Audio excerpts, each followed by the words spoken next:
Hello and welcome to the Chelsea Fans Channel. This is the Chelsea Man United Pick the Team preview with the lovely Sophia. Hi guys. So Sophia, before we get on to the crucial Man United game, let's talk a little bit about the Watford game. I went down there with Rory and I was really disappointed in the way we performed. We were really G'd up before we went. We thought that Watford would be there for the taking, and it was just a bit of a lacklustre performance. What did you think? Yeah, I agree. To be honest, I thought Watford were definitely the more dominant team in the first half. Yeah, definitely. Second half, I thought we came back into the game, and I thought Hazard, when he came on, made a big difference to us. And I almost thought once he came on, they were slightly there for the taking. Yeah, I mean, he made a huge difference. I think I wanted to see him brought on earlier. Yeah, massively. He had about 18 minutes to make a difference. And I thought for me, Matic wasn't doing enough to be kept on the pitch as long as he was. No, and I think, having Matic and Mikel it's unnecessary. in that holding midfield role against a team like Watford, against better opposition, no offence Watford, you can understand that. Yeah. If we're in the Champions League playing Real Madrid or something. But yeah, I would have liked to have seen a more attack-minded player in that midfield, and I think Hazard did change the game when he came on, and we were very unlucky at the end. If it wasn't for Gomez, their keeper, who was man of the match. So it does show the chances created towards the end. We were obviously the more attacking team, so we kind of finished on a high, and obviously that Costa chance. I know. I was off my sofa ready to celebrate. I was like, Gomez. I know. I mean, jeez. That Gomez. He always has a good game. He's either like the worst keeper ever, or he's absolutely amazing. Yeah, there's no mixer taps with him. He's either terrible or brilliant. Anyway, enough about Watford. Yeah. Onwards and upwards. We got a point. I guess we can be slightly satisfied with that. Yeah. Anyway, forget about Watford. Let's talk about Man United. Big game. How are you feeling before we get our team up? What are your initial thoughts? Do you know what? So Man United, yes, obviously they are far higher in the league than us. They have had a much better season, but they haven't, I think they would admit, by their standards, had the best season. No, you're right. They're off the back of 2 wins, including an FA Cup win, which is the first time they've been off the back of 2 wins in 3 months. Wow. So, not very Man United like that, is it? No, but then having said that, they have got the second best defence in the Premier League. In terms of conceding goals? Yes. They've got 21 goals they've leaked in 24 games. So they are hard to break down, exactly, and they are hard to score against. Yeah, and Rooney as well. He's been in a bit of form recently. I think he's got like 7 goals in his last 7 games. Yeah, and he's their highest goal scorer on 15 goals. Yeah, he's only 5 goals away from Bobby Charlton's all-time record at United. So by the end of this season, he could end up being Man United's greatest ever goal scorer, which is a bit strange in my eyes. But anyway, enough about United. Let's talk about Chelsea. Are you confident? I'm confident. I'm always confident. You know that. I'm deludedly confident every time Chelsea play, and that's why I'm constantly being let down this season. But we're going to pick our team, and as you know, this is your channel, and we do listen to what you guys say. So last time, when me and Rory picked the team, because of time constraints, we used an old school whiteboard. We thought we was going to get a load of grief for it, and we ended up getting like people saying, "Yeah, we like the board. Bring the board back." So. The board has been brought back. The board is back. So this is one board. This is one board we do listen to. I see what you did there, Jack. Very good. Right, Sophia, I'll be teacher today. Okay. And right, let's have it up here. Chelsea. Get your creative hat on, Jack. I love that. Man, yeah. Right. Kick me off. Okay, well... Keeper. Yeah, I think we'll both agree Courtois. It's got to be in it. Yeah. I thought he had pretty good game against Watford. Didn't make too many rickets. And it's going to test your spelling ability here, which will be bit, good. Yeah, so, any eagle-eyed viewers out there, if you spot a spelling mistake, let me know. But I think I'll be all right. That's probably the trickiest one, and I'm not going to attempt to spell Dave's surname. So, okay, defence. Well, I think we both agree. I think we keep the same defence that we've had. Clean sheet, obviously, against Watford. And it's our strongest back line, isn't exactly. it? And you've got, listen, we're United, so against United. So we're saying, if this is the right-hand side, this is going to be Ivanovic, yeah? Yep. Ivanovic. Bit of Zuma. Definitely. Zuma.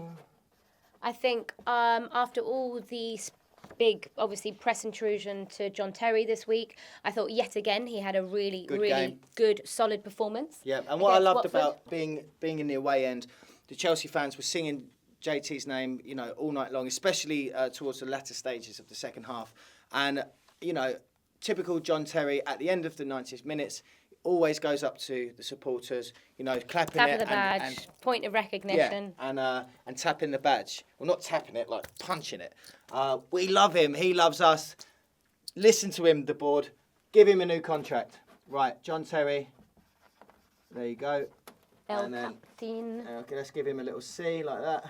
And then last but not least, Dave. Dave. Put Dave down because of his spelling. I'm going to put Dave down, yeah. Rory can spell it, but Rory's a cleverer boy than I am. So, midfield, what are you thinking? For me, Matic did not have a good game against Watford, so for me, he needs to be dropped. I agree with you. I think Matic hasn't been at the races all year this year, considering he was one of our star performers last season. And just to add insult to the wound, Ramirez goes and scores on his debut in China. He does. Good old Rami. Cheers, but Rami. What sort of opposition is he playing against? He's not playing against Man United, that's for sure. No. So, right, so we're agreeing on... We're agreeing on no Matic, so therefore our holding midfielder got to be Mikel, yeah? Yeah. John Obi, in you get. So, partnering him alongside. We keep having this debate, right, of Fabregas has had a very good run of games recently, so we credit where credit's due. He's coming for criticism this season, but for me. we are. You okay about that? Yeah, I'm struggling. Yeah, okay. Yeah, But he has definitely been one of the top performing players recently. But we keep saying his better games is when he's further forward. But in this situation, if you're not, he needs to. Who would you link up with, Mikel? I would put Fabregas in there because I think he's got to play. He's got to be in the starting lineup, and there are three other players that I kind of would want to see further forward. Yeah. Although I do agree with you, I do think Fabregas is probably most effectual position is when he's a bit further forward, playing in that number 10 role. However, he can certainly do a job there. But let us know whether you think you prefer him in more of a holding midfield role or you prefer him further up the field. Push further up. But there's no doubt about it. He's a fabulous player, and he can play here if we ask him to. So Fabregas, in you get. Right, our three attacking midfielders. What are we thinking? Next up, so we'll go 1, 2, 3. Well, I think we should talk about Oscar. I think he had a great game against MK Dons. Hat-trick hero. Hat-trick, exactly. And I know you can go, well, look at the opposition, but still I think he had a great game. But he was more positioned centrally. And I think he didn't have such a good game when he played against Watford, and he was positioned on the left. On the left, yeah. He was. He wasn't great, to be honest, yesterday. He had a few nice moments, a few nice touches, but in general, he seemed a bit off it. He seemed a bit just not as up for it as we've previously seen him. He was getting a little bit of grief from some sections of the crowd. So I think if he definitely deserves. If we're going to pick him, he's got to go in the centre. Yeah. Yeah. You happy with that? Yeah, I'm very happy with that. Okay. And if you can emulate his performance against MK Dons, then I'll be extremely happy with that. Exactly. Yeah. Let's not just do it against ropey opposition, Oscar. Let's do it against the big boys as well. So for me, I'm gonna make a suggestion now. I think he made all the difference when he came on. It was too little, too late. Yeah. But Eden Hazard has got to start. Definitely. He seems to be back to relative fitness now, and against Man United, there's no reason for me not to start him. We need our best players on form, don't we? So, Eden, and we're at home as well. We are at home. So Eden, I'm thinking, let's put him out on the left. Hazard. Okay. I think I think there's only one man that needs to. There's one man there, all day long. Right. Obviously, Willian. Can't see many people disagreeing with that. No. Player of the season so far, I think we all agree. Slightly quiet by his standards yesterday against Watford, but still had a pretty decent game, to be fair. And he looks to have shaken off any ill effects from that little foot injury that he picked up the other day. So, up front.